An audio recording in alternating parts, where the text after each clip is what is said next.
Olá, pessoal, tudo bem? Aqui é o professor Guilherme. Sejam bem-vindos à nossa última aula da disciplina de Engenharia do Produto. Espero que vocês estejam bem. A gente está finalizando aqui a nossa disciplina. Eu vou compartilhar com vocês a minha apresentação e aí eu já começo a falar sobre o assunto. Só um segundinho.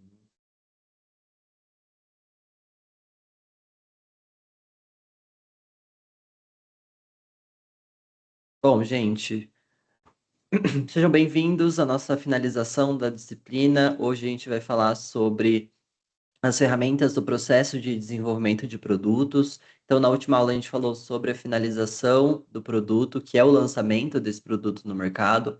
Com o lançamento, a gente finaliza a etapa de desenvolvimento do produto, porque todo o processo de desenvolvimento é para a gente criar esse produto e lançar ele no mercado, esse é o grande propósito da coisa. Então, com o lançamento do produto, a gente finaliza, certo? Então, na aula passada, a gente falou sobre o processo de vendas, o processo de distribuição, o processo de atendimento ao cliente, que são etapas fundamentais para que o lançamento do produto possa acontecer. E aí, na aula de hoje, é uma finalização da nossa disciplina, trazendo algumas ferramentas de apoio, algumas ferramentas extras que podem complementar o processo de desenvolvimento de produtos e até mesmo modificar como eles funcionam, como, por exemplo, as novas tecnologias, o avanço tecnológico, a indústria 4.0. Então, é isso que a gente vai falar hoje. Então, hoje eu vou falar sobre ferramentas para projeto, né, para o processo de desenvolvimento de produtos. Vamos falar sobre o Fimeia, que é uma ferramenta para fazer uma análise de falhas, e vamos falar também sobre o conceito da indústria 4.0 em produtos. Ainda estou um pouquinho gripado, tá, gente? Ainda estou com um pouquinho de tosse, mas vai dar certo. Então, como eu falei na última aula, a gente falou sobre o lançamento do produto, que é a concretização e finalização desse desenvolvimento do produto. E discutimos também sobre os diferentes processos que devem ser implementados antes do lançamento para que a venda, a entrega e a divulgação do produto seja possível. Então, com isso, a gente tem um PDP finalizado. Hoje, a gente vai falar sobre ferramentas e técnicas e novidades que auxiliam, apoiam e modificam o PDP. Vou trazer alguns exemplos, trouxe alguns vídeos também dessas técnicas para ficar um pouco mais ilustrativo. Então, quando a gente fala sobre PDP, a gente tem que entender que essa é uma disciplina que envolve muitas pessoas. É uma disciplina interdisciplinar que atravessa as fronteiras de uma disciplina só, que ela atravessa, que ela envolve muitas pessoas capacitadas em áreas diferentes. Então, vai ser engenheiro mecânico, vai ser engenharia de produção, vai ter designer, vai ter pessoal da parte de artes, de marketing, de ergonomia, de vendas. Tudo isso vai estar envolvido ali nesse processo de desenvolvimento de produto, porque o produto envolve várias coisas, né? A gente tem que conseguir ser capaz de produzir aquele produto fisicamente falando, né? Passar pelo processo de fabricação, pelo processo de montagem. Isso vai envolver engenharia. Mas também a gente tem que ter um produto que chama atenção, um produto que é bonito. Aí vem o design, vem a moda, vem a arte, vem a criatividade. E o processo tem que funcionar, tem que ter um planejamento, tem que ter dinheiro, tem que ter outros elementos para o produto sair só do papel, sair só daquela ideia. Então, essas diversas áreas, essas diversas pessoas estão ali constantemente trocando informações, trocando opiniões, trocando ideias para garantir que esse produto vai funcionar, para garantir que esse produto vai ter um bom desempenho, tanto no processo de desenvolvimento do produto em si, quanto no processo de construção, de montagem, de fabricação e o produto final, né? Ele no mercado, por exemplo. E aí, quando a gente tem essa diversidade e essa interdisciplinaridade, a gente pode utilizar muitas técnicas, ferramentas e metodologias que podem ser implementadas em conjunto durante o PDP. Lá no comecinho da disciplina, eu mostrei para vocês o modelo de referência do Rosenfeld, que é o que a gente usa na disciplina para definir ali as etapas a serem seguidas para fazer um produto ser produzido, para fazer o PDP funcionar. E aí a gente sabe que tem esse do Rosenfeld, mas existem outros de outros autores. Tem o do Paul e Bates, que é dois autores, que foca mais na parte. mecânica da coisa, foca mais na parte de dimensionamento, mas a gente tem também o Baxter, que é bem utilizado na área de design, que traz muito essa preocupação da usabilidade, essa preocupação da interface, da interação do produto com o usuário, da beleza, da estética. E aí, cada um desses autores implementam técnicas, implementam ferramentas específicas para a área deles. Logicamente, a gente vai ter muitas possibilidades para fazer o PDP funcionar. Ao longo da aula, da nossa disciplina, a gente viu algumas ferramentas, eu falei sobre algumas coisas, matriz morfológica que a gente viu, vem lá muito mais do Baxter. Hoje eu vou falar sobre FIMEA, que é algo que o próprio Rosenfeld traz. Então a gente tem essa diversidade e esse leque de possibilidades do que a gente pode aplicar durante a execução de um PDP. Então, no contexto do PDP, a gente tem vários softwares, várias ferramentas que podem ser utilizadas para dar maior agilidade e confiabilidade nos processos, principalmente aqueles que geram, que envolvem a coleta de dados e a geração de informação, que são processos muito importantes dentro do PDP. Desde lá do começo, lá na definição do escopo do produto, no escopo do projeto, a gente fala sobre essa coleta de dados, sobre essa geração de informação, sobre como é importante a gente ter essa coleta de dados muito bem fundamentada no começo já do nosso PDP, para a gente garantir que o produto que a gente vai estar desenvolvendo é exatamente aquilo que o nosso cliente está procurando, aquilo que o nosso usuário está buscando, para garantir que a gente vai satisfazer eles, que a nossa funcionalidade vai ser exatamente aquilo que eles buscam, que eles desejam, e para garantir que as decisões que a gente está fazendo agora não vão precisar ser alteradas lá na frente. Se a gente tem informação, se a gente tem dados, se a gente tem um gerenciamento de tudo isso, as decisões vão ser mais precisas, vão ser mais certeiras, a gente não precisa se preocupar com a possibilidade de ter que alterar todo esse processo lá na frente. Se a gente precisasse alterar, se precisar, no caso, alterar alguma coisa, alguma decisão, mais para frente, vai ser muito mais custosa. Então, é muito importante ter esse processo de coleta de informação, de análise, de garantir que tudo está sendo feito corretamente no começo, justamente para evitar esse custo mais elevado lá na frente. E aí, nesse processo de coleta de informação, de gerenciamento de dados, a gente tem alguns softwares que podem ser utilizados, como, por exemplo, ferramentas de pesquisa de mercado, ferramentas de projeto de engenharia e ferramentas de desenvolvimento organizacional. Vou falar um pouquinho sobre cada uma delas e trazer alguns exemplos.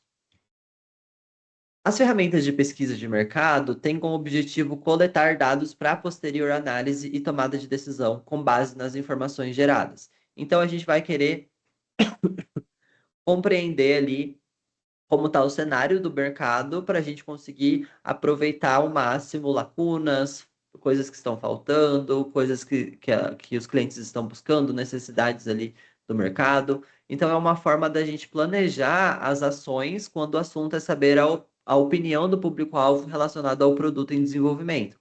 Compreender o mercado, compreender o nosso público vai ajudar muito a gente a tomar as decisões do que o nosso produto precisa oferecer, o que a gente precisa decidir para garantir que o produto vai atender esse público-alvo. Então, a gente tem várias formas de fazer essa pesquisa de mercado. Por exemplo, a gente pode fazer de forma qualitativa ou quantitativa, e aí a escolha vai depender do objetivo da pesquisa. Eu posso querer saber mais uma questão de opinião dos meus possíveis clientes, dos meus possíveis usuários em relação ao que eles desejam, qual que é a percepção deles sobre esse produto em potencial. Isso vai ser uma coisa muito mais qualitativa, né? Essa opinião, essa coisa subjetiva.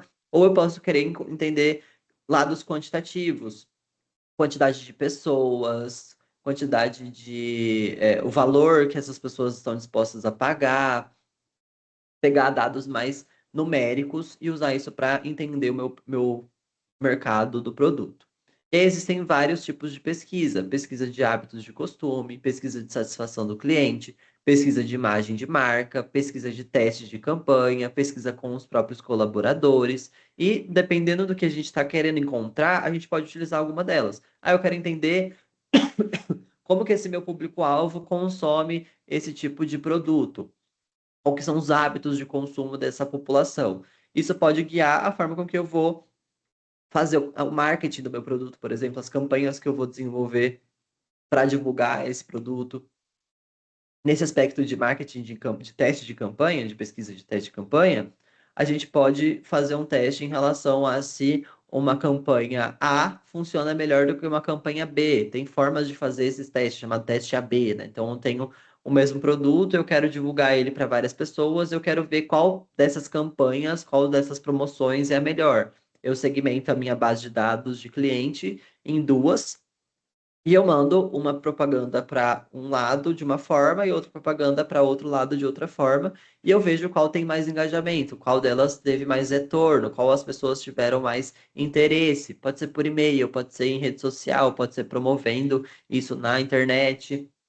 E a partir disso, se a campanha A teve mais interesse, eu sigo com essa campanha, por exemplo. Tudo isso são formas de fazer pesquisa de mercado e existem várias ferramentas que ajudam a gente a fazer esse processo. Então, a forma como essa pesquisa vai ser realizada, quais dados a gente quer coletar, como ela vai ser aplicada e quem vai acompanhar a pesquisa, são itens de fundamental importância para que as informações geradas realmente possam ser utilizadas para o processo de desenvolvimento do produto. Então, entender como ela vai ser realizada essa pesquisa, quais dados, né, para coletar os dados corretamente, quem vai fazer isso, a gente precisa ter isso muito bem definido para que a pesquisa realmente traga frutos para o nosso produto. Então, para compreender o uso de ferramentas para fazer pesquisa de mercado, vamos analisar dois exemplos de pesquisas. O primeiro exemplo é o exemplo de pesquisa de mercado de uma marca de chocolates. Então, a marca de chocolates Lacta fez uma pesquisa a fim de identificar o perfil dos consumidores de produtos na época da Páscoa. E aí, por meio de uma pesquisa, conseguiu identificar quatro perfis diferentes do consumidor, sendo eles. Deixa eu dar um zoom aqui. Opa, deixa eu dar um zoom aqui. A gente tem o perfil mais tradicional, que gosta de ovos de chocolate convencionais. A gente tem os consumidores que não valorizam tanto o formato, então não se importam de se é um ovo ou não, mas gostam de consumir chocolate nessa data, optando por barras e bombons.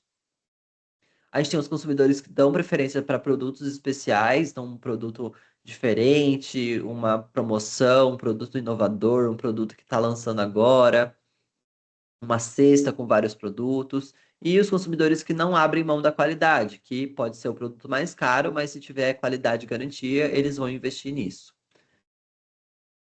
Com essas informações em mãos, a empresa, desculpa, conseguiu traçar estratégias buscando atender às expectativas do seu público-alvo.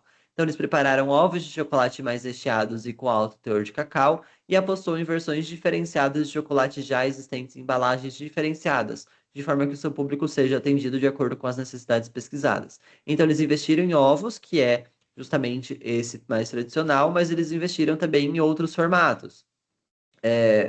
Cadê? Embalagens diferenciadas, versões diferenciadas de chocolate para atender esse cliente aqui, mas atender esses outros que também gostam de uma coisa diferenciada, certo? Então, entendendo esse público, a gente consegue traçar estratégias de como levar o nosso produto aos nossos clientes. Agora, olhando para o exemplo 2, temos o exemplo da marca Coca-Cola com o produto New Coke. Esse produto foi lançado em 1985, com base em pesquisas realizadas com cerca de 200 mil americanos, e a fórmula foi aprovada pela grande maioria dos entrevistados e foi lançada como com uma grande expectativa pela empresa. Mas apesar de todo o planejamento, o produto não teve sucesso no seu ciclo de vida. No seu lançamento, a empresa conseguiu resultados satisfatórios, mas com o passar do tempo, os gestores perceberam que nem pesquisas e nem planejamento puderam medir os laços emocionais que os consumidores tinham em relação à sua marca de produto. Então a Coca, né, nessa época, ela decidiu lançar um novo produto, chamado até de New Coke, que tinha uma nova fórmula e uma nova forma de vender esse produto. De início, a princípio, as pessoas aprovaram, 200 mil pessoas aprovaram esse sabor, né? A pesquisa lá realizada com 200 mil, a fórmula foi aprovada pela maioria dos entrevistados. Então, tinha essa expectativa de que ia ser um produto que ia ter sucesso. Porém, mesmo fazendo essa pesquisa, depois que foi lançada, a pesquisa ainda aprovou, né? Mas depois aprovou, foi lançado e tudo mais. Depois que foi lançado, eles perceberam que, na verdade, o cliente da Coca-Cola, ele tá muito fidelizado ao seu produto original, ao produto tradicional. Então, por mais que saia novas versões, dificilmente vai superar o tradicional e vai ser difícil concorrer com o próprio produto. Então, funcionou no começo, deu certo, as pessoas provaram, mas sempre voltavam ali naquele produto original, no produto tradicional, que era o que eles tinham um laço mais forte com a marca. Então, 3 meses após o lançamento do novo produto, a empresa teve que voltar atrás e relançar o produto original, o qual tinha sido parado de ser fabricado. Então, além da empresa lançar uma nova versão, ela parou de produzir o que os clientes queriam. Então, foi um erro atrás do outro, porque pode ser lançado um produto novo e se as pessoas não gostarem, elas podem voltar no anterior. Se esse anterior já não existe mais, aí fica mais difícil ainda, porque os clientes nesse caso aqui, né, eles estavam interessados mais no anterior. Então, com isso, a gente consegue perceber que somente as pesquisas também não garantem o sucesso no lançamento do produto. É importante a gente ter essa pesquisa para também não dar um tiro no escuro, não saber das coisas que podem acontecer, ou dos gostos dos nossos possíveis clientes, mas também é necessário que a equipe multidisciplinar avalie as informações geradas, a situação atual do mercado, a situação interna da empresa, para que as melhores decisões sejam tomadas. Nesse caso aqui, por exemplo, será que eles perguntaram para os clientes se eles preferiam essa nova versão ou a versão tradicional? Será que isso foi comparado? Porque às vezes chegar, olha, a Coca tá lançando um novo sabor. Prova aqui. Você gostou? Gostei. Beleza. Mas gostar de uma coisa não significa também que eu vou querer substituir isso por essa outra coisa que eu já estou acostumado, que eu já conheço há muito tempo. Será que realmente precisa tirar uma para outra precisar existir? Faltou ter essa pesquisa além de só coletar a opinião dos clientes, né? Então, a pesquisa de mercado ela é muito boa, ela é muito interessante, ela traz muito benefício, mas ela também não é um milagre, ela não é milagrosa. Precisa ter uma combinação de informações ali que a gente está coletando, entender a pesquisa de mercado, mas entender a situação interna da empresa, outras situações do próprio mercado, a opinião dos clientes, tudo isso vai ajudar a gente a tomar uma decisão melhor.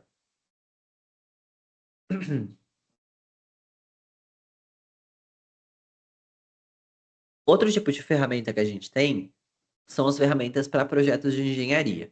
A gente já falou um pouquinho sobre essas ferramentas em outras aulas. Então, as ferramentas que podem ser usadas nos projetos de engenharia têm como objetivo agilizar as atividades e integrar as informações do produto. Então, entre elas, a gente pode citar, por exemplo, a prototipagem rápida, a engenharia simultânea, o DFMA, que a gente já falou um pouquinho, o CAD, CAI e CAM, o FMA, o FMEA, desculpa, o DFMA, a engenharia simultânea, o CAD/CAM, a gente já falou um pouquinho anteriormente. A engenharia simultânea é aquilo da gente fazer de forma paralela algumas atividades. O DFMA é o Design for Manufacturing e Assembly, que é projeto do produto para montagem e fabricação. Então, desenvolver o produto já com essa mentalidade de facilitar a montagem, de facilitar a fabricação. Essas ferramentas CAD, CAI e CAM, a gente já falou um pouquinho delas quando a gente falou sobre ferramentas de simulação, ferramentas de software para fazer o projeto do produto.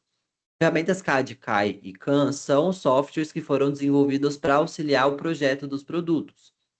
Então, o CA, que é comum entre os três tipos, significa Computer Aided, que é ajudado com assistência de um computador. Então, o CAD significa Design auxiliado por computador, que é uma ferramenta computacional utilizada com foco no desenho do produto. Então, é o design do produto. O AutoCAD, por exemplo, é uma ferramenta, é uma empresa, né, é o nome de uma ferramenta, de um software, que faz esse design, que faz esse desenho de produto, desenho de planta para construção civil, para arquitetura, por exemplo. Então, CAD é o tipo da ferramenta. Mesma coisa o CAI, que é engenharia auxiliada por computador. Então, são softwares que possibilitam a engenharia analisar o produto, o projeto do produto. Então, a gente consegue simular características, como, por exemplo, a interação entre componentes, pressão, temperatura, ver se o produto aguenta certo peso, certo. certa pressão, como já está aqui, certa velocidade, fazer uma certa torção. Então, a gente consegue simular em aspectos de engenharia.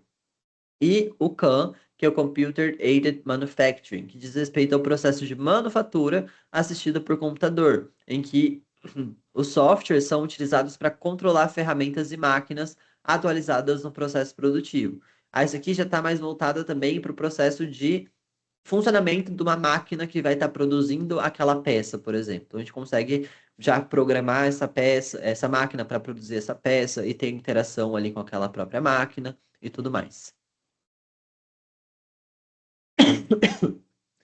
A gente tem o FIMEA, que é também uma ferramenta para projeto de engenharia. O FIMEA significa Failure Mode and Effect Analysis, que é análise de modo e efeito de falha. Não sei se vocês já ouviram falar, mas o FIMEA é uma ferramenta muito interessante que a gente consegue aplicar em vários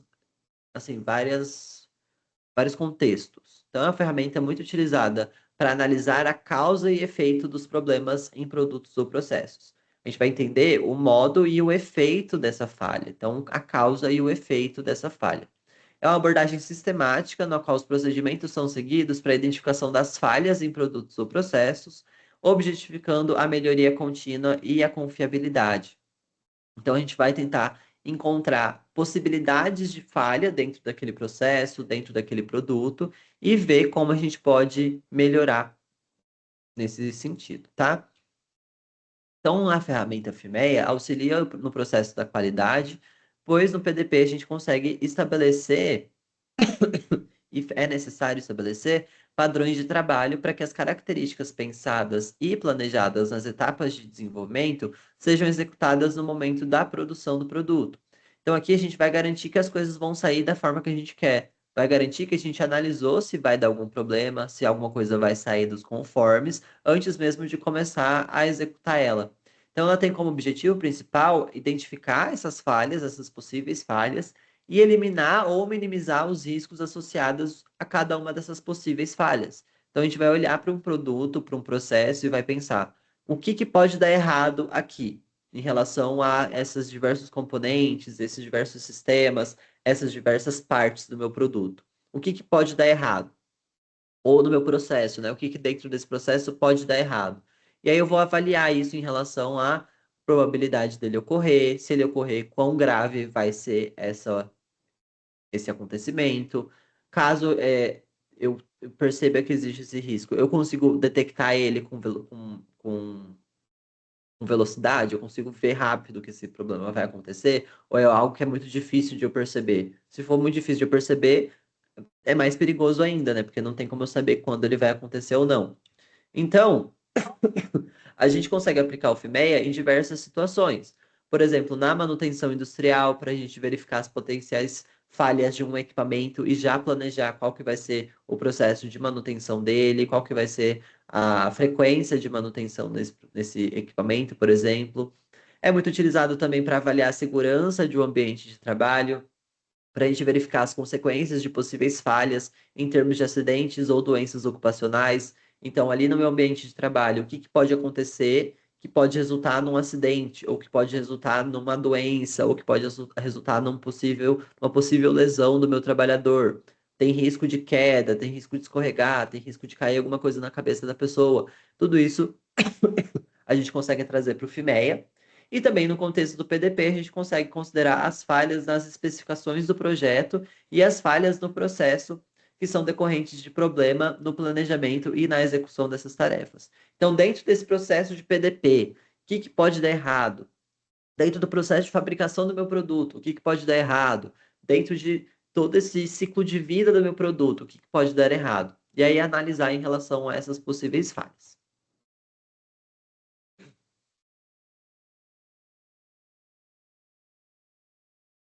Ok? Então, esse FIMEA, ele vai ser aplicado por meio de formulários. A gente tem alguns templates, é bem facinho de achar um template de FIMEA na internet mesmo, onde uma avaliação dos riscos é realizada e atribui índices de severidade, que é o S, a ocorrência, que é o O, e a detecção, que é o D, referentes a cada causa. Então, olhando para cada causa, a gente vai ver qual que é o índice de severidade, de ocorrência e de detecção. A equipe de projetos se reúne e faz a avaliação dessas falhas de acordo com os índices apresentados, de forma que se consiga priorizar as falhas que geram maiores riscos ao consumidor do produto. Então, dentre essas várias possibilidades que representam risco dentro do meu produto, eu vou avaliar a severidade, que é a gravidade disso acontecer, caso isso aconteça, qual que é a gravidade do efeito, né? A ocorrência, que é a probabilidade disso acontecer, e a detecção, que é a chance de eu detectar rápido que esse problema vai acontecer. E aí eu vou multiplicar esses índices, então S vezes O vezes D, que é esse aqui, embaixo. E quanto maior for, maior é o perigo desse risco, né, dessa falha. Então eu vou priorizar para resolver essa falha o quanto antes. Aí, a partir da análise do produto e das falhas, a equipe de projetos realiza a avaliação por meio desses parâmetros e calcula-se o número de prioridade de riscos, que é o NPR, por meio da multiplicação S vezes O vezes D, como eu falei. Então, olha, o índice de severidade, ele tem uma escala que vai de 1 a 10, todos eles são de 1 a 10, na verdade, e aí a severidade refere-se à classe de pontuação das possíveis falhas pela visão do cliente. Então, quão severo é esse risco? O efeito desse risco, na verdade. Então, por exemplo, o índice 1, que é o mais baixo, significa que é um efeito não percebido pelo cliente, que a gente está olhando pelo ponto de vista do cliente, né? Que a gente está falando de produto, então tem que pensar no cliente. O 2 é um efeito bastante insignificante, percebido por 25% dos clientes. O 3 é um efeito insignificante, mas percebido por metade dos clientes. O 4 significa que é um efeito moderado e percebido por 75% dos clientes. O 5 é o efeito consideravelmente crítico, percebido pelo cliente. O 6 é o efeito consideravelmente crítico, que perturba o cliente. Então, aqui a gente só estava percebendo. O cliente sabe que tem esse risco aqui, que tem esse efeito. Mas aqui a gente já está falando de perturbar, de afetar o cliente de alguma forma. O 7 é um efeito crítico que deixa o cliente um pouco insatisfeito. O 8 é um efeito crítico que deixa o cliente consideravelmente insatisfeito. O 9 é o efeito crítico que deixa o cliente totalmente insatisfeito. E o 10 é um efeito perigoso que ameaça a vida do cliente. Aqui é o nível mais perigoso, né, o nível mais severo, que já está ameaçando a segurança do nosso cliente, ameaçando a vida do nosso cliente. No índice de ocorrência, vai ser bem parecido, onde o 1 é o mais pequeno e o 10 é a maior probabilidade. Então, 1 é uma probabilidade extremamente remota, altamente improvável de acontecer essa falha. O 2 é remoto, improvável. O 3 é uma probabilidade pequena, pequena chance de ocorrência. O 4, pequeno número de ocorrências, então já aconteceu algumas vezes, mas poucas vezes. 5 vezes 5. Espera-se um número ocasional de falhas. O 6 é uma ocorrência moderada. O 7 é uma ocorrência frequente. O 8, uma ocorrência elevada. O 9, uma ocorrência muito elevada. E o 10 é uma ocorrência certa.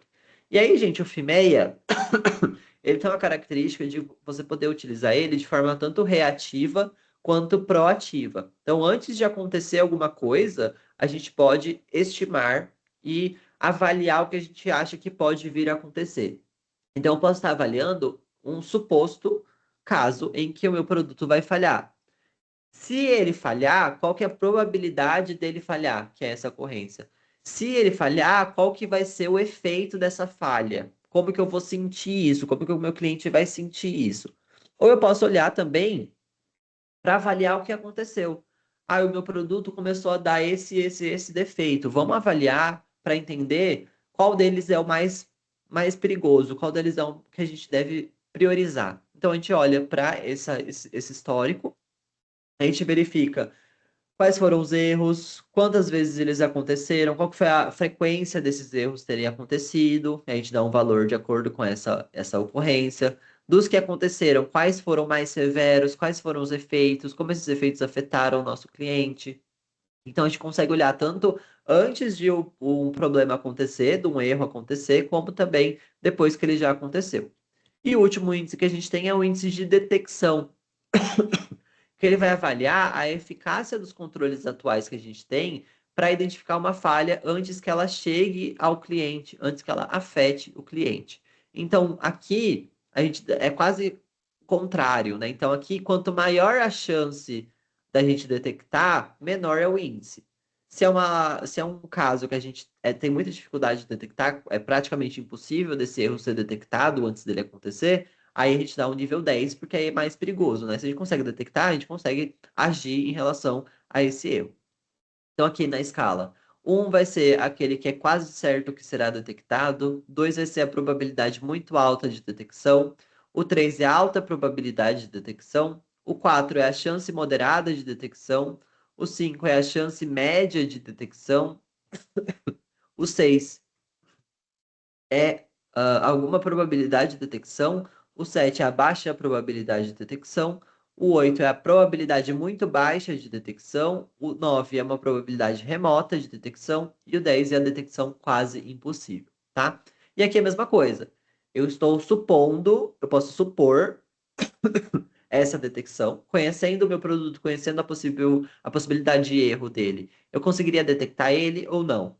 Ou eu também posso já ter visto isso acontecer, já aconteceu essas falhas e foi fácil de detectar? Como que esses defeitos que já aconteceram foram detectados? E qual deles foi mais fácil, qual deles foi mais difícil de ser detectado, por exemplo? Então a gente consegue usar dessas duas formas também. Por exemplo, eu trouxe aqui um caso de exemplo para a gente discutir. Então, no ano de 2014, uma indústria que produz bolsas teve 4.250 bolsas devolvidas por algum tipo de problema. Após o levantamento das causas dessas devoluções, foi possível observar que em 1.389 bolsas, o problema estava relacionado ao desenvolvimento do produto. Então, durante o PDP, aconteceu alguma coisa que o produto saiu com algum defeito. Foi desembolsado um valor de R$ 286.555, representando 1,95% do faturamento global da empresa referente à indenização de clientes. Então, quase 2% do faturamento da empresa teve que ser pago para indenizar esses clientes que tiveram a bolsa devolvida. Olhando para essa empresa, a gente pode construir um FIMEA, e aqui a gente tem algumas funções, algumas falhas que essa empresa detectou. Então eu vou ler aqui com vocês. A gente tem uma tabelinha, geralmente o FIMEA é apresentado em formato de tabela, tá, gente? A gente tem a tabela com a coluna de função, o modo de falha, que geralmente é aquilo que descreve o que aconteceu, o efeito dessa falha, então aconteceu tal coisa, o que teve como consequência. Aí o índice, novamente, de severidade, ocorrência e detecção. Essa nota dada pela multiplicação dos três índices e ações recomendadas. Essa segunda parte aqui é uma segunda aplicação depois dessas ações recomendadas. Então, eles refizeram essa avaliação. Então, vamos lá. Vou começar pela essa segunda coluna, só para vocês entenderem. Então, eu tenho um modo de falha que é a costura. A costura está descosturando. A costura da minha bolsa foi descosturada e a alça arrebentou. Então, quem que tem essa função? Quem que é responsável por fazer essa costura? É a parte da costura, que é a seção onde reúnem os aviamentos cortados da bolsa, dando forma ao produto. Essa função que tem aqui está relacionada a qual atividade, qual etapa do meu processo isso acontece, certo? Então aqui é na etapa da costura. Aí o índice de severidade é o índice 7, porque se você tem uma bolsa e ela arrebenta a alça, a bolsa para de servir, certo? É igual arrebentar a alça do chinelo. Se você não consegue usar a alça do chinelo, não consegue usar a alça da bolsa, aquele produto perde praticamente toda a funcionalidade dela. A ocorrência foi de 7 também, então aconteceu algumas vezes. Nesse caso aqui, esse FEMEA é um reativo. Já aconteceu esse erro, agora a gente está analisando o que aconteceu. Então, eles analisaram essas mil e poucas bolsas que foram devolvidas com esses erros, quase, quer dizer, 4.000 foram devolvidas, mas 1.300 eram erro no desenvolvimento. Dessas devolvidas, a maioria delas estava com a alça arrebentada, por isso que deu uma nota mais alta aqui. E é uma detecção 6, porque a detecção 6 significa que é alguma probabilidade de detecção.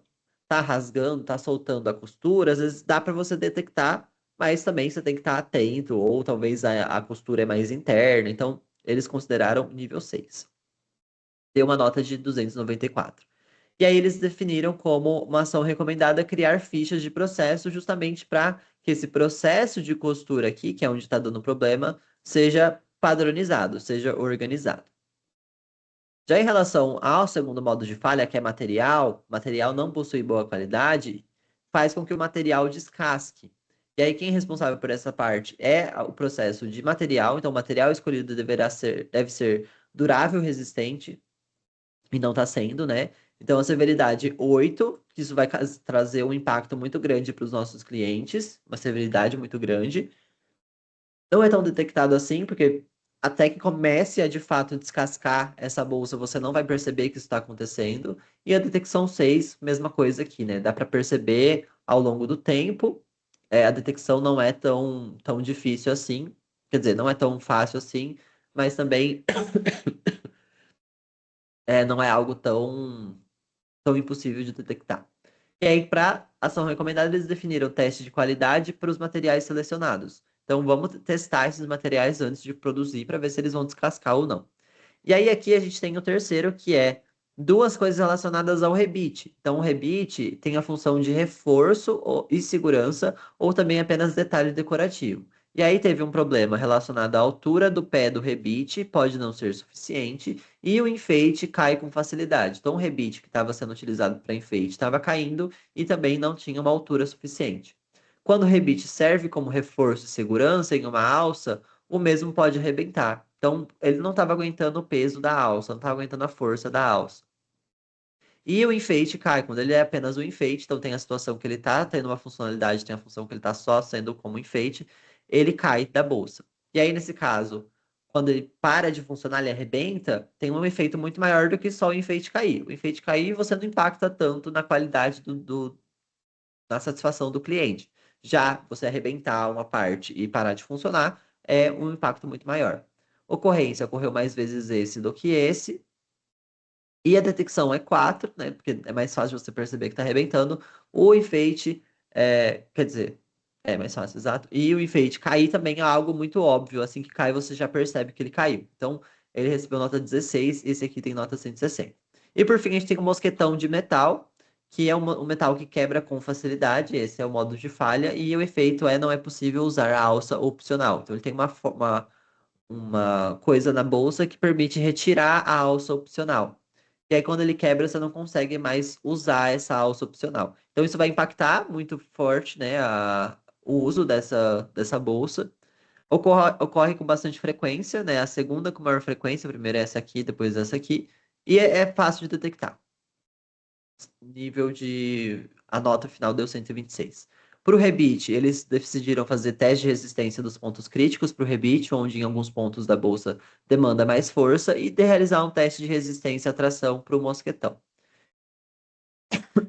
Olhando para esses aqui, essas notas finais aqui, ó, a gente consegue perceber que o mais crítico desses casos é a costura descosturando, que é a nota mais alta.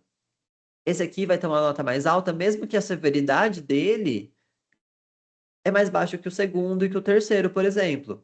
Esses dois aqui, a severidade é maior, o efeito direto no cliente, desculpa, é maior.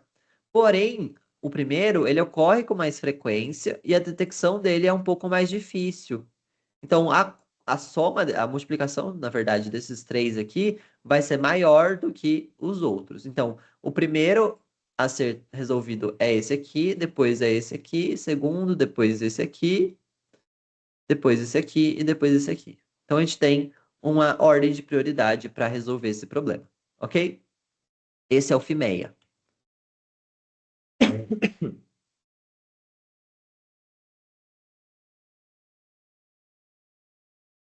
E aí, além dessas ferramentas de engenharia e as ferramentas aquelas primeiras ferramentas que eu mostrei, existem também ferramentas de desenvolvimento organizacional, que estão relacionadas à gestão do processo como um todo, onde a gente vai utilizar é, essas ferramentas no propósito, com o objetivo de uma melhoria constante das ações relacionadas ao processo de desenvolvimento do produto. Então, a gente pode ter ferramentas voltadas justamente para a gestão do processo, para a gestão do PDP. Então, por exemplo, a gente pode ter a própria matriz da qualidade, que é a FD, que a gente falou, que é uma ferramenta que ajuda a gente a gerir todo o processo de PDP, encontrar quais são os requisitos mais importantes em relação ao cliente. assim como ferramentas de gestão de projeto e softwares de gestão. Então, como a gente está falando de um processo de desenvolvimento do produto, é como se a gente estivesse fazendo um projeto para lançar um produto. Então, a gente pode usar ferramentas para auxiliar a gente nessa gestão, ingerir esse projeto, ingerir todo esse processo que está acontecendo. Então, por exemplo, eu trouxe aqui alguns exemplos de software que podem ser usados nesse contexto.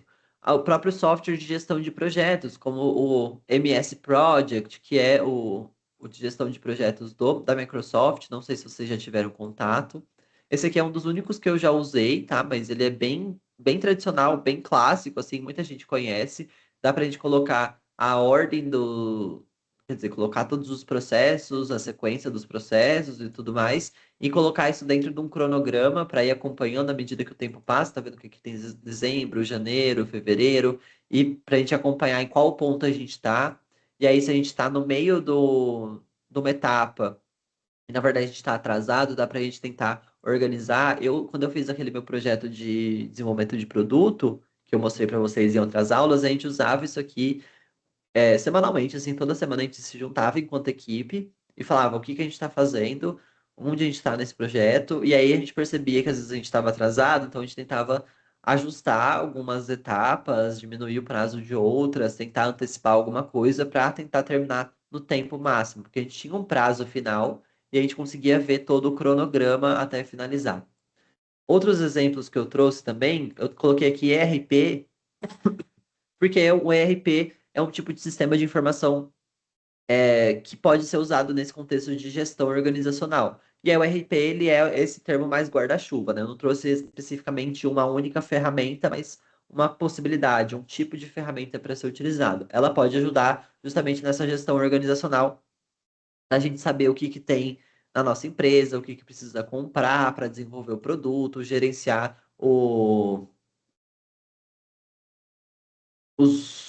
a matéria-prima, gerenciar as ferramentas, gerenciar esse tipo de coisa, o RP pode gerenciar. E aí eu trouxe também outro tipo de sistema que é o Trello ou a Asana, que eles têm mais ou menos o mesmo formato que é esse aqui de fichas, que a gente também chama de Kanban, que a gente tem divisões assim, a gente pode colocar, por exemplo, aqui esse aqui eu peguei um exemplo de uma organização pessoal da pessoa, do que ela estuda, mas poderia ser uma ficha de planejamento, uma ficha do que está sendo executado, uma ficha do que já terminou, para ter essa organização de qual atividade está sendo realizada naquele momento, por quem. É uma ótima forma de organizar todas as demandas ali, colocar num único lugar e organizar o que está sendo realizado, o que já foi realizado, o que falta de ser realizado, e organizar toda a equipe, porque isso aqui a gente consegue compartilhar com todo mundo que participa. Certo, gente? E aí, para concluir essa aula, eu trouxe sobre a indústria 4.0. A indústria 4.0 é um termo que a gente usa para se referir também como a quarta revolução industrial, que é o momento que a gente está vivendo. Existem pesquisadores que falam que a indústria 4.0 ainda não começou, e existem pesquisadores que falam que a gente já está passando por essa mudança no sistema produtivo. E aí, o que que tem a ver a indústria 4.0 com o desenvolvimento do produto? Muito do que a gente vai ver de novidade na indústria 4.0, o que a gente já está vendo, vai modificar muitos sistemas produtivos, a forma de fazer manufatura, a forma de pensar em processo, mas também vai afetar a forma com que as pessoas consomem produtos, como que esses produtos são vistos, são consumidos, são utilizados, porque a gente vai estar falando muito mais de dados, muito mais de informação, muito mais de sistemas inteligentes que são capazes de conectar, de compartilhar informação. Então, isso vai afetar também a forma com que os nossos produtos são consumidos e buscados e procurados pelas pessoas, tá? Então, dentro da indústria 4.0, a gente tem, por exemplo, sistemas cibernéticos, internet das coisas, redes, inteligência artificial, são alguns itens característicos. Aqui tem alguns dos itens que eu vou falar. Eu acho que tem até, na verdade, tem todos os itens que eu vou falar nessa aula. Integração de sistemas, internet das coisas, segurança da informação, segurança cibernética também, computação em nuvem, manufatura aditiva, big data, robôs, realidade aumentada, simulações. Vou falar um pouquinho sobre cada um deles e trazer o ponto de vista da engenharia do produto. A indústria 4.0 é chamada de quarta revolução industrial, seguindo aquelas outras revoluções industriais que a gente teve, né? Então, a gente teve a indústria 1.0, que é a primeira revolução industrial. Então, no meio ali da revolução industrial, as fábricas mecanizadas por meio das melhorias de James Watt na máquina a vapor. Quando surge a máquina a vapor, a gente considera essa a primeira revolução. Depois a gente tem a outra revolução industrial no final do século 18, 19, que a principal característica é a utilização dos conceitos e princípios da linha de montagem de Henry Ford, a produção em massa, né, aquela grande coisa que a gente já viu em outras disciplinas, espero, mas que a gente tem uma grande produção, muitos produtos sendo produzidos em sequência, aqueles produtos bem parecidos, né, ou iguais, justamente porque não tinha essa capacidade de mudar muito a linha produtiva, porque o foco era justamente nessa grande produção. E a indústria 3.0, que é a terceira revolução industrial, nos meados do século XX, que a gente começa a ter os computadores, a gente começa a ter sistemas eletrônicos, sistemas digitais, transformando a produção. Então, a gente tinha robôs, máquinas automatizadas, CNCs, que são controles numéricos, né? Um tipo de máquina automatizada. E a indústria 4.0, ela vai avançar essa 3.0, trazendo novidades tecnológicas, uma alta tecnologia, promovendo ali a informatização da fábrica, a digitalização das informações, juntando ali vários sistemas tecnológicos, várias tecnologias. E uma das características da 4.0 é essa capacidade de conectar toda a indústria. Então, eu tenho as máquinas trabalhando, mas elas estão todas conectadas, compartilhando informação, trocando informação, fazendo com que as coisas aconteçam sozinhas, automatizadas. Então, assim que chega uma matéria-prima do meu fornecedor, eu tenho lá um sensor que lê a caixa de entrada, né, a caixa de entrega com o código de barra, sabe qual que é o produto que está chegando, porque eu li lá no código de barra. Isso é alimentado no meu sistema de informação, no meu ERP, por exemplo. Isso já atualiza toda a minha base de dados. Eu sei que esse produto, que essa matéria-prima já está disponível. Isso envia um sinal para a máquina começar o processo de produção, porque essa matéria-prima já está disponível no estoque.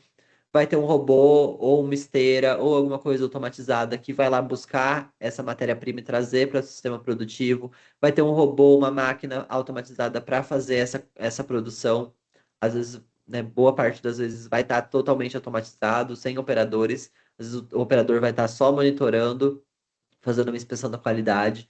Então, isso já produz automaticamente o produto vai ser enviado para o estoque ou para o nosso cliente de forma automática também. Então, tem toda uma integração dentro do sistema produtivo para fazer com que as coisas aconteçam sozinhas, para que tudo seja digitalizado, tenha troca de informação, tenham fábricas inteligentes. E aí, para isso funcionar, a gente precisa ter internet, a gente precisa ter segurança, a gente precisa ter compartilhamento de dados na nuvem, que são alguns elementos que eu vou falar com vocês hoje.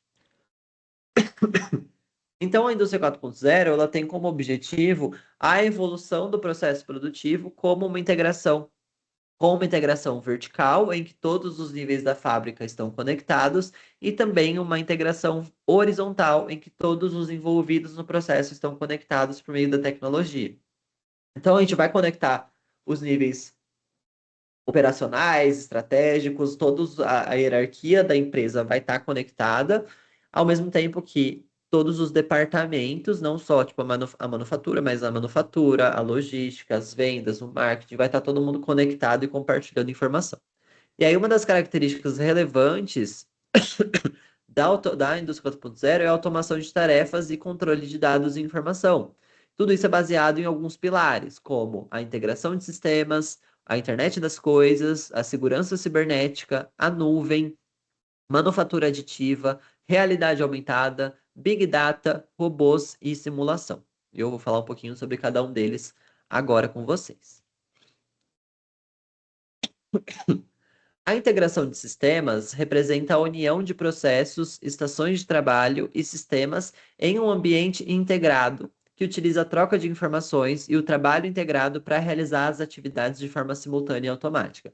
Então, essa integração de sistemas representa justamente esse ponto da gente conectar as coisas, conectar os processos, as estações de trabalho, os diferentes sistemas, que eu posso ter o sistema ERP, eu posso ter um outro sistema, aqueles sistemas que eu falei com vocês na aula passada, o CRM, o sistema de gestão da cadeia de suprimentos, a gente pode integrar eles, conectar esses sistemas também. Troca de informação, o trabalho ser integrado, então o que eu estou fazendo, outra pessoa sabe o que eu estou fazendo, o meu colega de trabalho, a pessoa de outro departamento tem essa informação. Então, a gente tem uma integração que envolve combinar e conectar os diferentes níveis hierárquicos das atividades da indústria, como eu falei, assim como os diferentes departamentos, que é essa integração vertical e a integração horizontal. Então, na integração vertical, a gente vai integrar os níveis hierárquicos, como a gente falou. Então, eu tenho, por exemplo, no chão de fábrica. Ah, não ficou bom o som. Eu tenho no chão de fábrica, eu vou estar utilizando, por exemplo, sensores e atuadores que vão estar controlando, acompanhando o que está acontecendo, os passos ali no chão de fábrica. Então, tem uma interface com o processo através de sensores. Chegou aquela caixa que eu falei, passou no sensor, a gente sabe que essa caixa chegou no chão de fábrica. Isso é compartilhado com o nível anterior, superior, que vai ser o nível de controle, que vai ter um sistema de controle regulatório, um controlador lógico programável. Olha, chegou essa caixa ali, agora isso aciona alguma movimentação, ou aciona um robô que vai lá buscar, por exemplo. Isso vai ser controlado com o nível de produção, que vai realizar o monitoramento, o controle, a supervisão. Então, aqui a gente pode ter, por exemplo, o SCADA, que é um tipo de robô que faz ali a parte de movimentação. Eu vou até falar desse robô mais para frente, de movimentação, de encaixe, de montagem. Acima do nível de produção, a gente tem o nível de operação, que vai mandar a produção funcionar, certo? Então, ela vai colocar a produção para funcionar. Ela vai operacionalizar essa produção. A gente tem o MES, que é o Sistema de Execução da Manufatura.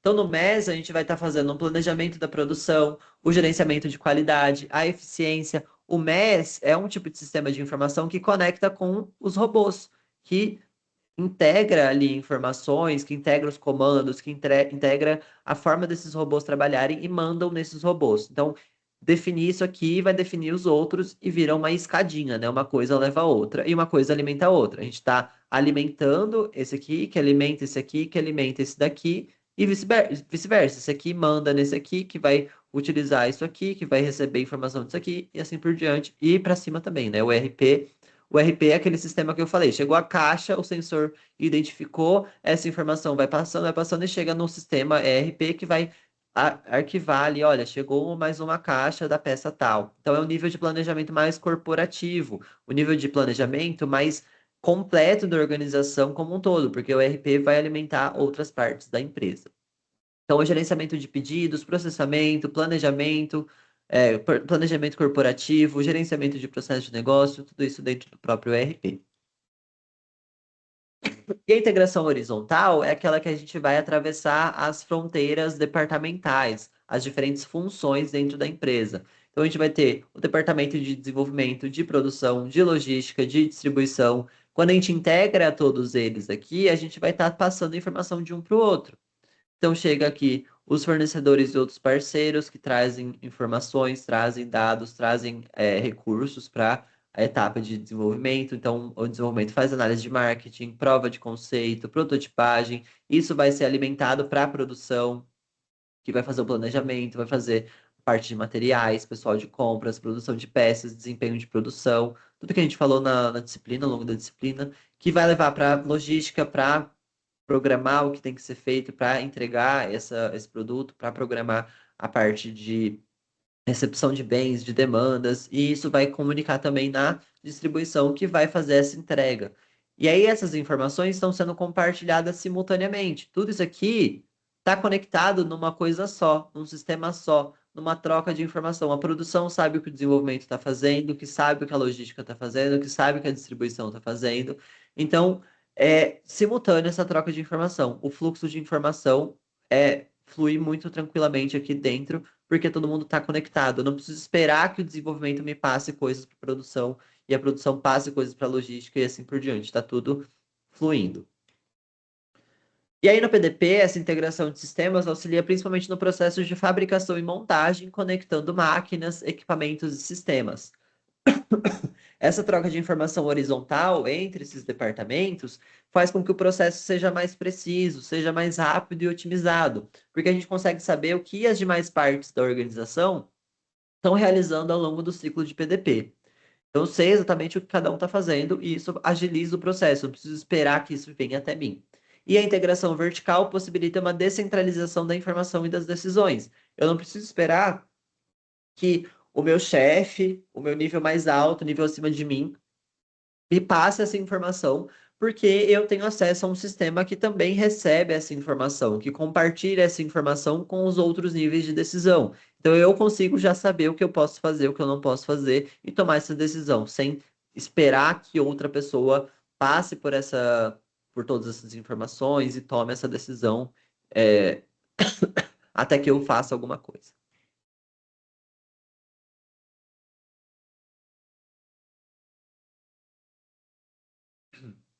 Outro pilar da indústria 4.0 é a internet das coisas, que também a gente pode chamar de IoT, que é Internet of Things em inglês. Ela vai representar, esse conceito de internet das coisas, representa a conexão entre rede de objetos físicos e máquinas por meio de dispositivos, permitindo uma troca de informação em tempo real. Então a gente vai ter vários dispositivos conectados entre si que compartilham dados e um ativa o outro. Então, o conceito do IoT é visto em ambientes industriais, como máquinas conectadas e trocando informações, mas também a gente pode ter isso num ambiente doméstico, por exemplo, como as casas inteligentes, que a gente tem dispositivos como assistentes pessoais, uma Alexa, uma Siri, que ativa lâmpadas inteligentes, por exemplo, um robô aspirador, uma geladeira inteligente. E aí a IoT é justamente essa conexão entre esses dispositivos que permite a automação das tarefas. Então eu posso ter, por exemplo, uma TV que consegue ser conectada por meio dessa rede e eu consigo, Alexa, ligue minha TV, por exemplo, ligue as lâmpadas, ligue o ar-condicionado, coloque o café para fazer, ligue uma música. Tudo isso está conectado geralmente por comando de voz ou mesmo no celular você consegue já comandar outras coisas. Isso é a internet das coisas, essa conexão de vários dispositivos, geralmente pela própria internet.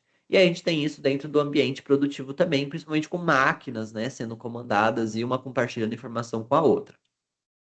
Então, no contexto dos produtos, ela vai representar tanto o potencial para aprimorar o processo produtivo, tendo uma integração dos sistemas, tendo uma conexão entre essas máquinas e garantindo que elas troquem informações entre elas, mas também pode representar uma novidade para novos produtos.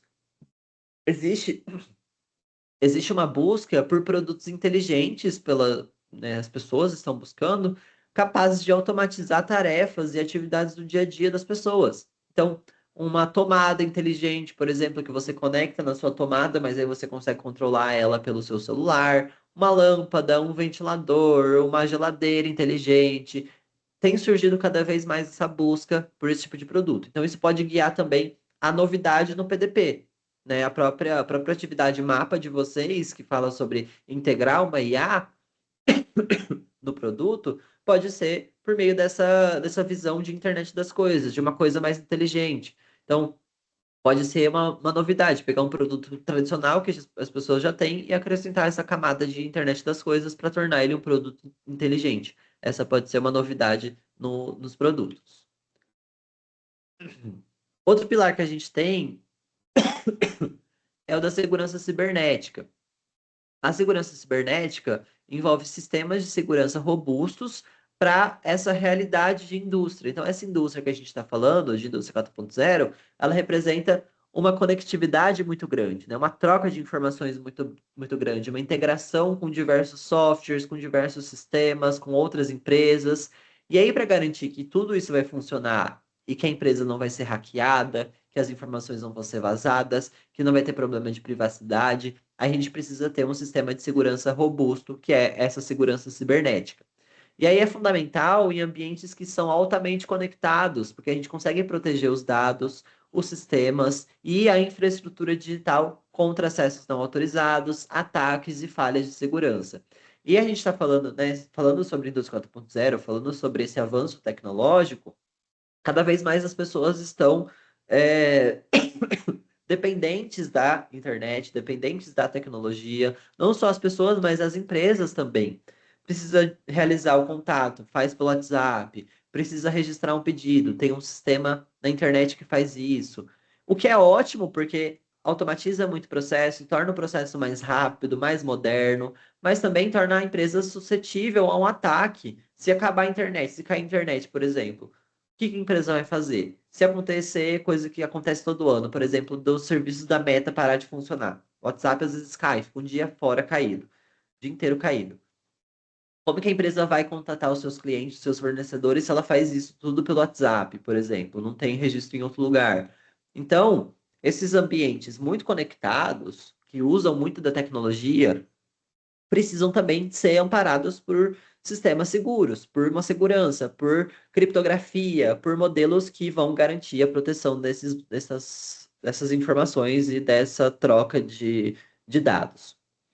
E aí, à medida que o PDP passa a depender também dessas plataformas digitais, armazenamento em rede, comunicação entre diferentes sistemas, é essencial garantir a proteção de projetos, a propriedade intelectual e informações estratégicas. Uma empresa que está lançando um produto novo, ela não quer que esse produto seja vazado para os concorrentes, porque pode ser que o concorrente faça mais rápido que ela. Pensando numa empresa muito grande, por exemplo, está lançando um novo iPhone que vai revolucionar a indústria com uma nova tecnologia. Se vazar essa informação, a empresa perde toda a sua capacidade de inovar, de chamar atenção, de modificar a indústria, porque outra empresa recebeu essa informação e fez antes dela. Questão de propriedade intelectual, questão de patente também, né? Então é muito importante ter essa segurança cibernética, ainda mais no mundo que a gente vive hoje, que está extremamente conectado.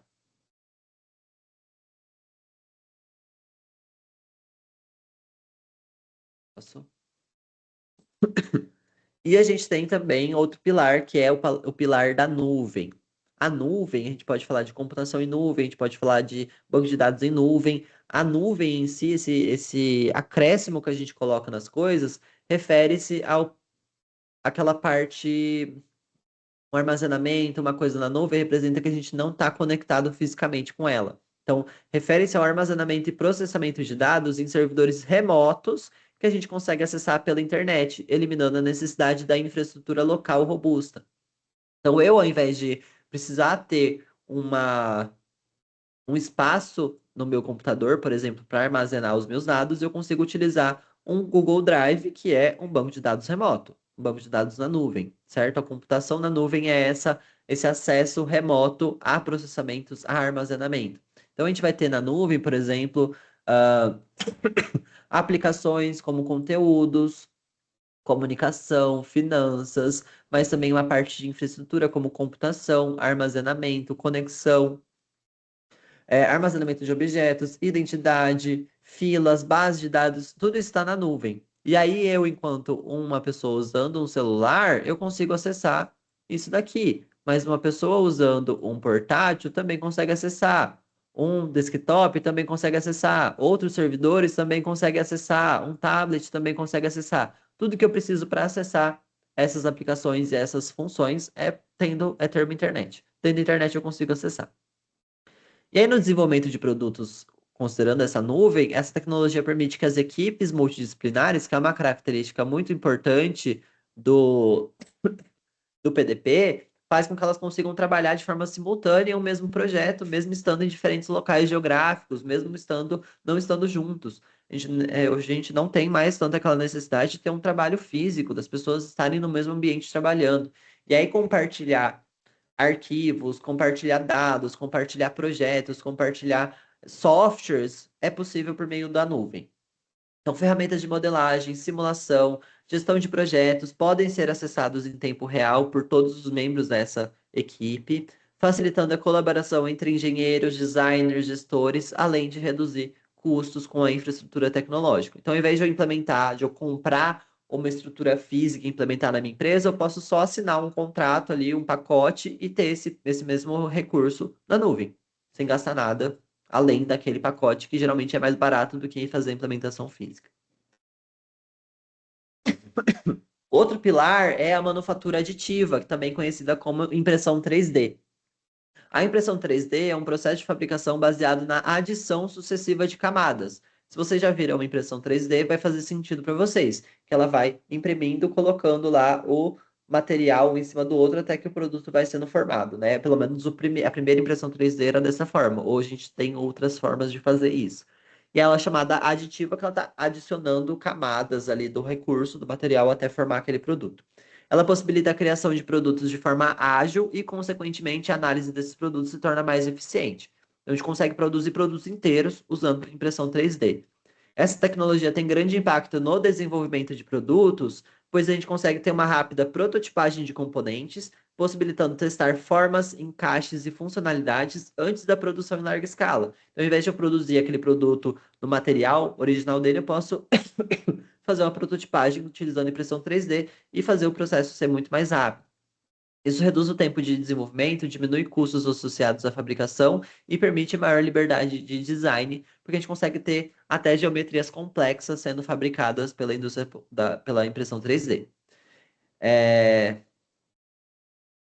já falei isso, desculpa estar repetido. Então, a gente tem diversas formas de produzir um produto usando a manufatura aditiva, com uma diversidade tanto no método quanto no material usado. Muitas vezes é por polímeros, né, uma coisa mais de plástico, mas existem também impressão até mesmo no metal. Pode ser por impressão, por deposição de material fundido, que é o mais tradicional. O material vai ser derretido, né? O plásticozinho ele vai sendo depositado ali. Mas também temos jateamento de material, jateamento de aglutinante, extrusão de material, estereolitografia, entre outros. Eu trouxe aqui alguns vídeos para a gente assistir, só para vocês verem mais ou menos como funciona. Eu nem vou pôr áudio só para vocês verem aqui como funciona essa impressão. Então, ela vai colocando o material que está sendo derretido. Esse aqui é um polímero, né? Esse é o mais básico. Aí tem vários tipos de materiais, vários tipos de polímero diferentes, que são produzidos de formas diferentes, têm resistências diferentes. E aí a pessoa consegue mostrar como o produto vai ser, por exemplo, fazer testes, fazer demonstrações, até mesmo vender esse produto normal. Não necessariamente precisa ser só para prototipagem, pode ser o próprio produto mesmo, tá? Esse é o mais tradicional.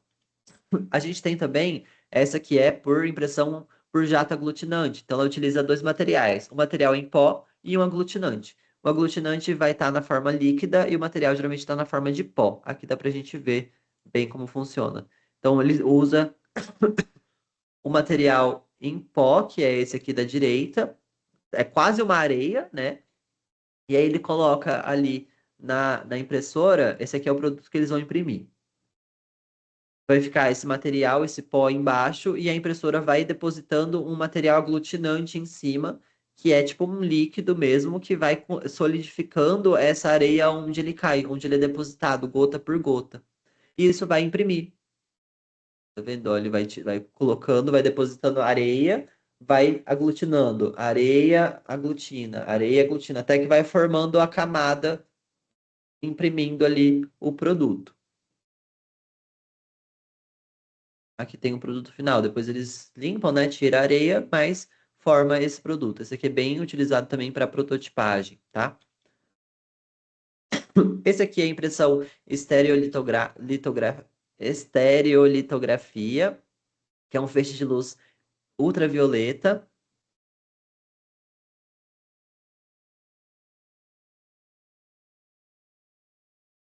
Esse aqui ele tem tipo um líquido que fica submerso ali, um espelho para receber um laser. Então, é um feixe de luz ultravioleta que é utilizado para solidificar seletivamente uma resina. Então, isso aqui é uma resina líquida que fica nesse reservatório. A solidificação vai ocorrer camada por camada conforme o feixe percorre. Então, ele vai começar de baixo para cima, vai solidificando e vai criando as camadinhas até que o produto ficar pronto.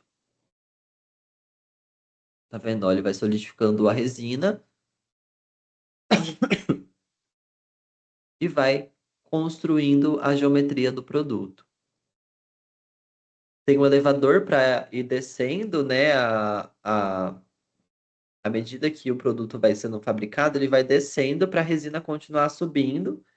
E aí vai passando esse nivelador para sempre ter a resina em cima. E aí depois que termina, ele levanta novamente e tá ali o produto prontinho, impresso.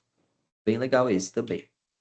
E aí esses são mais caros do que aquela tradicional, né? Porque é um pouquinho mais elevado, às vezes tem uma qualidade maior, tem um nível maior de detalhes e tudo mais. Esse aqui é por jateamento de material, que são é parecido com aquele jateamento de como chamava? Jateamento jato aglutinante. Esse aqui é por material, em vez de ser um líquido em cima do pozinho que vai solidificar, já vai depositando o próprio material.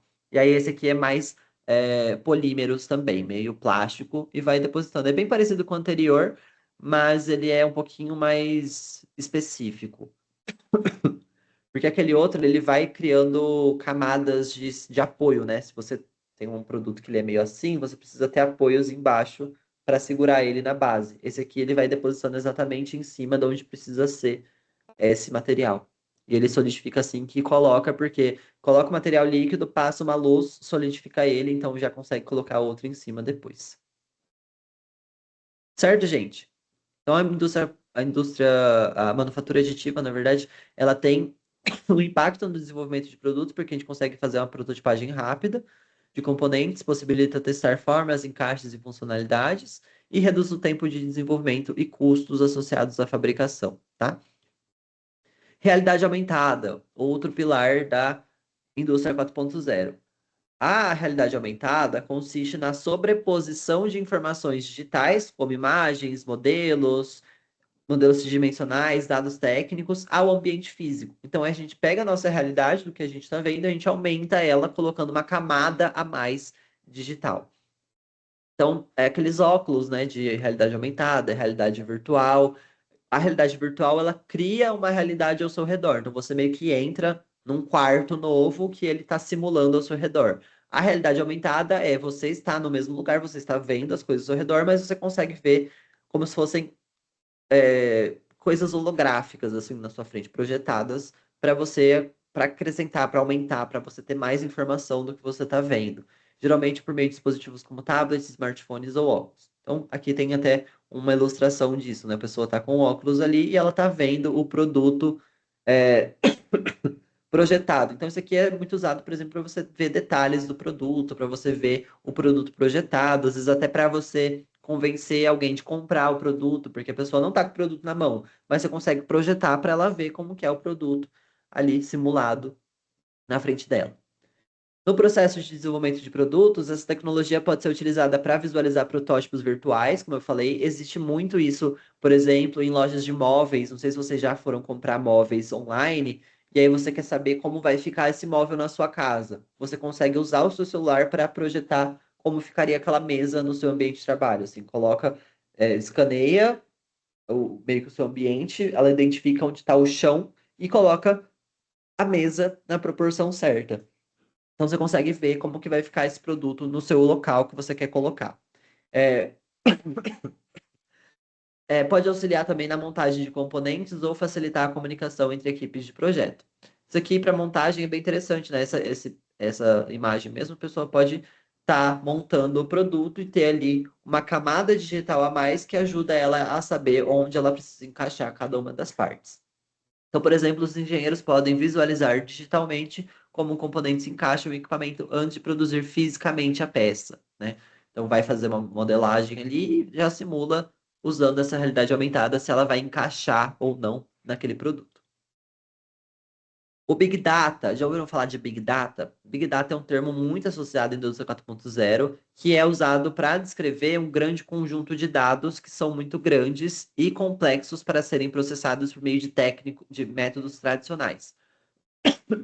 Big Data é meio que um fenômeno, é uma coisa que a gente usa para descrever essa grande quantidade de dados. Então, eu não posso falar, por exemplo, eu vou usar o Big Data. Não, não é uma ferramenta. O Big Data é uma coisa que existe e a gente pode tentar aproveitar dessa grande quantidade de informações. O Big Data representa essa grande quantidade de dados que são gerados a partir de várias fontes, como sensores, redes sociais, transações financeiras, e hoje em dia a gente tem muito desses dados rodando por aí. E aí a questão da gente, enquanto empresa, enquanto estudante que vai entrar numa empresa ou vai criar a própria empresa, saber aproveitar dessas informações em excesso para extrair o máximo de informação, o máximo de benefício possível.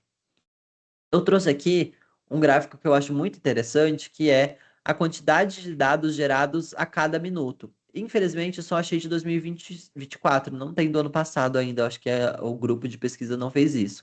Mas olha, a cada 1 minuto no dia, em 2024, a gente teve, por exemplo, deixa eu achar um interessante aqui, ó, ah, usuários da internet assistiram mil 1.563 horas de live stream de jogos, pessoas jogando Fortnite. Em 1 minuto, 1.500 horas, tá? Então, várias pessoas ao mesmo tempo, né? Ah, o Google, a IA do Google, Gemini, recebeu 8.500 visitantes em 1 minuto. 16 mil vídeos foram colocados, upados no TikTok. 362.962 horas streamadas no Netflix, de filme, de série. É, quase 6 milhões de pesquisas no Google em 1 minuto. 18 milhões de mensagens de texto. 3 milhões de vídeos no YouTube foram assistidos. Então, em 1 minuto a gente tem muita informação, tá, gente? Muita coisa sendo gerada. E a gente precisa ser capaz de coletar isso e aproveitar isso ao máximo. Que é o que o Big Data isso aqui representa o Big Data, e aí tem ferramentas, tem formas de aproveitar desse Big Data. Como a gente tem muita informação aqui, né? Pô, milhões, milhares de informações aqui, não tem como uma técnica tradicional, tipo um Excel, um banco de dados relacional, ele não vai ser capaz de lidar com essa informação. A gente precisa ter técnicas, ter ferramentas melhores, que é o que o Big Data que é suficiente para lidar com esse Big Data. O Big Data, então, é composto por 5 Vs. Talvez você já tenha ouvido falar dos 5 Vs do Big Data. Às vezes aparece como 4 Vs também, tá? Que é o volume, variedade, velocidade, veracidade e valor. O volume está relacionado a essa grande quantidade de dados gerados. A variedade está relacionada à qualidade, à classificação desse tipo de dado. Pode ser estruturado, semi-estruturado, não estruturado. Pode ser dados que vêm de rede social, pode ser dados de transição financeira, há várias fontes diferentes. São dados gerados com uma velocidade muito alta, em tempo real, né? Isso aqui a gente já vê que é uma velocidade muito alta que esses dados são gerados. Veracidade, os dados podem ser incompletos, inconsistentes ou imprecisos, o que pode tornar a análise mais complexa. Então, a gente tem que analisar a veracidade desses dados também. E o V de valor significa que esses dados têm que também gerar algum tipo de valor para a empresa. Não adianta nada coletar 3 milhões de informações, 3 milhões de vídeos no YouTube foram vistos. Tá, mas o que que isso muda para minha empresa? Talvez não muda nada. No desenvolvimento de produtos, essa grande quantidade de dados vai ajudar muita gente a identificar padrões de uso, preferências dos consumidores, falhas recorrentes, tendências do mercado. Dá para a gente coletar o que que as pessoas estão falando da nossa empresa, do nosso produto, em relação a feedbacks, em relação a reclamações, e usar essa informação para o benefício nosso, para a gente tentar melhorar, para a gente tentar crescer, para tentar ocupar um espaço do mercado que não tem ninguém ocupando. Isso vai orientar o desenvolvimento de novos produtos mais alinhados às necessidades reais dos usuários.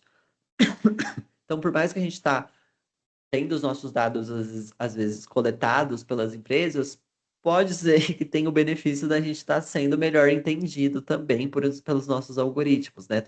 É uma faca de dois gumes essa troca de informações aí. Pode ser que a gente está perdendo a nossa privacidade em troca de ter um serviço mais próximo do que a gente quer. Não sei se a gente está vendo isso já acontecer no mundo, né? Mas vamos lá. Outro pilar que a gente tem são os robôs. A gente tem robôs industriais na indústria 4.0 que evoluem para sistemas mais inteligentes, flexíveis e colaborativos, também chamados de cobots, que são esses robôs que auxiliam ali no dia a dia. Diferentemente dos robôs tradicionais que operam isoladamente, esses equipamentos podem trabalhar ao lado de operadores humanos e adaptar suas operações com maior facilidade. No desenvolvimento de produtos, isso possibilita projetar processos de fabricação mais flexíveis, capazes de produzir diferentes versões de um produto com menor necessidade de reconfiguração de linha produtiva. Então, a gente torna o processo produtivo mais automatizado, mais executável sozinho. A gente não precisa ter operadores sempre, mas a gente também consegue colocar, facilitar o processo de operação, tirando da mão do trabalhador, que às vezes é uma coisa que é muito precisa, o encaixe é muito difícil de fazer, e um robô consegue fazer com maior facilidade. A gente tem vários tipos de robôs na indústria, com anatomias e formatos diferentes. Temos robôs com configuração polar, cilíndrica, robô articulado, robô escara, robô cartesiano, e as diferentes configurações permitem uso variado. Aqui, por exemplo, tem uma ilustração do alcance desses robôs. Esse robô aqui, que é mais cartesiano, que ele se movimenta mais nos eixos, ele tem um alcance mais retangular, né? Que ele vai subir, vai descer e ele vai se movimentar nesse eixo aqui. Já esse aqui, que é o Scara, ele tem um alcance mais cilíndrico. Esse aqui, na verdade, esférico, né? Esse aqui tem um efeito mais cilíndrico, que é justamente o robô de configuração cilíndrica. E aí, dependendo do que a gente quer fazer, vai ter um robô específico para essa movimentação. Trouxe aqui uma descrição de alguns robôs, só para vocês conhecerem. O robô de configuração polar é esse que tem um braço corrediço, com uma junta do tipo L, que é essa aqui. Essa aqui. Ela tem esse alcance aqui. Não é L de ser assim, tá? É um L, tem outras configurações, outros nomes para essas juntas.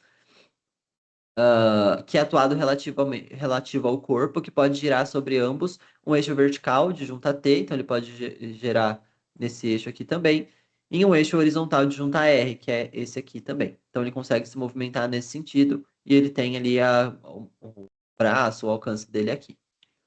A configuração cilíndrica é esse robô que consiste em uma coluna vertical, tem um videozinho aqui. Esse aqui é o robô cilíndrico. Deixa eu passar para frente que tem ele trabalhando. Esse aqui ele tá pegando uma pecinha, colocando, então ele se move em torno desse eixo cilíndrico aqui, ele tem um certo alcance mais limitado, mas é mais para cima e para baixo do que ele movimenta. O braço articulado, que é um dos mais modernos, né, que dependendo da quantidade de articulação que a gente tem nesse braço, maiores são os movimentos que ele consegue fazer. É igual ao nosso braço, né? Se a gente tem a articulação do cotovelo, a articulação dos punhos, dos dedos. Se a gente fosse uma coisa só, o nosso movimento seria muito mais limitado. Se a gente tem mais articulação, a gente tem mais alcances, mais possibilidades de movimentação. Esse aqui, ele está trabalhando numa usinagem de uma hélice naval. Então ele tem esse alcance de conseguir ir lá no começo da hélice, voltar e passar por todo esse processo. E geralmente o braço articulado ele é mais versátil porque ele consegue trocar, a gente consegue trocar o que vai estar na ponta dele. Então essa movimentação você fica livre e na ponta você põe a ferramenta que é necessária. Nesse caso aqui ele está fazendo tipo uma lixa, sei lá, passando para fazer a usinagem dessa hélice, certo? Esse aqui é um dos mais usados no modelo industrial. E a gente tem o robô Scara, que ele tem um alcance limitado também, ele é mais, tem um eixo central, quase o cilíndrico, mas ele já tem um movimento maior aqui do braço. E o robô cartesiano, que é um mais fixo, ele vai trabalhar nos eixos cartesianos, no eixo X, eixo Y, e ele vai se movimentar mais paradão mesmo. Ele fica ali numa estrutura mais fixa, e ele movimenta nesses eixos mais limitados. Então, aqui, por exemplo, ele vai levantar essas peças aqui, chega as peças, ele levanta e vai para o lado e desce. Levanta, vai para o lado e desce. Então, é os eixos mais simples, não faz movimentação, não faz nada muito elaborado. A gente tem também a simulação, que refere-se ao uso de modelos digitais para representar virtualmente produtos, processos ou sistemas produtivos antes da sua implementação física. Então, a gente consegue simular como vai ser o ambiente físico, como vai ser os processos produtivos. Tem um software que chama FlexSim, FlexSim, que simula o processo produtivo. A gente consegue colocar as maquinazinhas e movimentar e ver a produção ali dentro.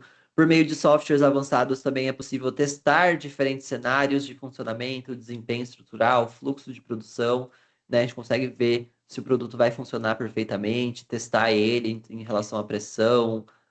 Por exemplo, aqui é um teste de fadiga. Deixa eu até ir para frente. A pessoa colocou aqui o produto, fez a simulação do produto e testou se ele vai aguentar uma pressão, uma força aqui no centro desse produto.